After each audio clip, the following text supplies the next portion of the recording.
बेहतरीन drama serial कैसे तेरी खुदगर्जी में आप देखेंगे कि इस आखिरी किस्त में कुछ होगा इस तरह से कि महक के घर वाले अब महक को कहना शुरू हो जाते हैं कि तुम अकेली अपनी ज़िंदगी नहीं गुजार पाओगी और तुम्हारे लिए ये अकेली ज़िंदगी गुजारना बहुत ज़्यादा मुश्किल हो जाएगा।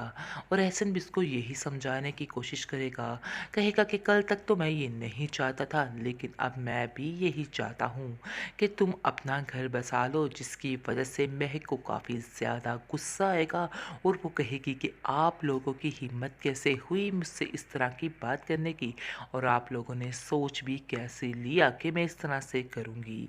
मैं अपने बच्चे की खातिर सब कुछ बर्दाश्त कर सकती हूँ और मुझे किसी और की ज़रूरत नहीं है। और दूसरी तरफ आप देखेंगे कि नीता जो है वो एहसन के साथ आएगी महक से मिलने के लिए।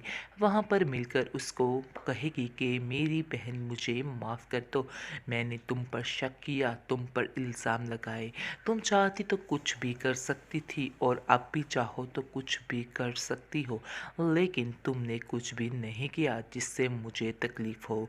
तुमने हमेशा मेरे घर को बसाने की ही बात की है, लेकिन मैं इस बात को कभी भी नहीं समझ पाई हूँ। ये मेरी ही गलती थी, मुझे एहसन भी समझाता रहा लेकिन मैंने किसी की बात पर कोई यकीन नहीं किया। मुझे आज इस बात पर काफ़ी अफ़सोस हो रहा है। इस पर महक कहती है कि तुम मेरी छोटी बहन हो, गलतियाँ तो हर इंसान से हो जाती हैं, इसलिए मैं भी तुम्हें माफ़ करती हूँ और उम्मीद करती हूँ कि आइंदा से तुम मेरी किसी बात पर भी शक नहीं करोगी, क्योंकि अब एहसन भी मेरे भाइयों जैसा है और तुम मेरी बहन जैसी हो। इसलिए मैं आप लोगों को इस तरह कभी परेशान देख ही नहीं सकती और मैं चाहती हूँ कि आप दोनों अपने घर में खुश रहो। इससे बढ़कर कोई भी खुशी की बात मेरे लिए नहीं हो सकती है।